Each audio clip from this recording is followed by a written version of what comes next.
Assalamualaikum warahmatullahi wabarakatuh. Perkenalkan, nama saya Muhammad Raka Satria Apriansyah dari kelas 1G nomor absen 19. Kali ini saya akan menjelaskan tentang persediaan. Yang pertama, pengertian persediaan.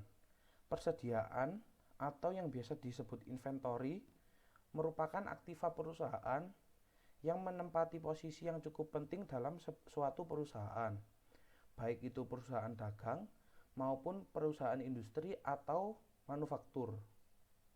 Persediaan adalah pos-pos aktiva yang dimiliki oleh perusahaan untuk dijual dalam operasi bisnis normal atau barang yang akan digunakan atau dikonsumsi dalam membuat barang yang akan dijual. Persediaan dibagi menjadi dua, yaitu persediaan perusahaan dagang dan persediaan perusahaan industri. Yang pertama adalah inventory perusahaan dagang atau persediaan perusahaan dagang. Persediaan merupakan barang-barang yang dibeli oleh perusahaan dengan tujuan untuk dijual kembali dengan tanpa mengubah bentuk dan kualitas barang. Atau dapat dikatakan tidak ada proses produksi sejak barang dibeli sampai dijual kembali oleh perusahaan. Yang kedua adalah inventory perusahaan industri atau persediaan perusahaan industri.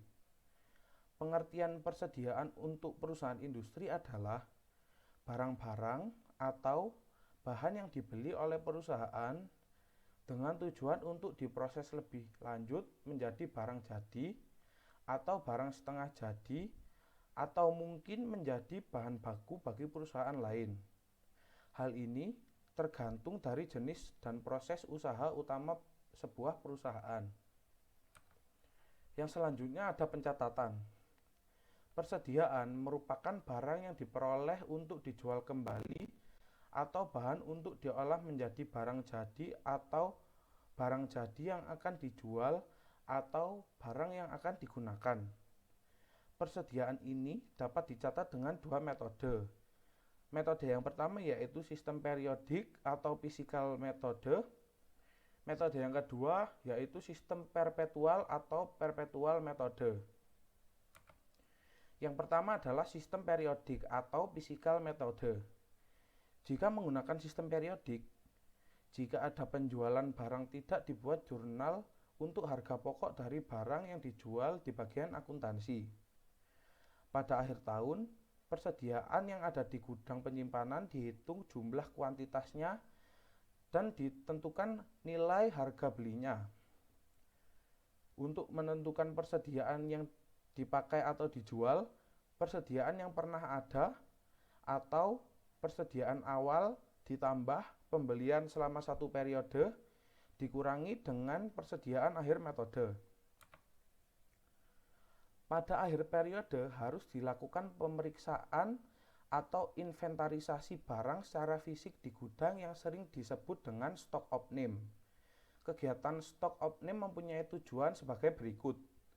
Yang pertama, menghitung sisa unit barang di gudang secara fisik beserta harga perolehannya atau yang biasa disebut cost. Yang kedua, menetapkan atau menilai harga rupiah per unit barang yang akan digunakan dengan mempertimbangkan teknik penilaian persediaan seperti FIFO, LIFO, average, dan lain-lain. Yang ketiga, menghitung nilai rupiah sisa persediaan yang disebut dengan persediaan barang dagang akhir. Berikut adalah contoh jurnal dari sistem periodik. Dapat dilihat di jurnal di bawah. Yang selanjutnya adalah sistem perpetual. Dalam metode perpetual, pada waktu membeli barang dibuat jurnal yang mendebet akun persediaan barang dagang dan mengkredit akun hutang atau kas. Pada waktu menjual barang dibuat jurnal yang mendebet akun harga pokok penjualan atau HPP dan mengkredit akun persediaan.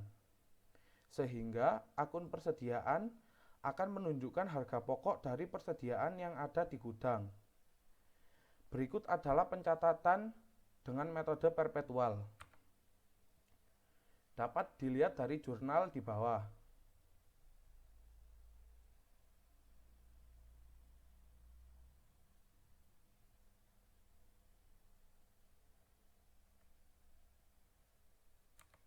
Sekian dari saya.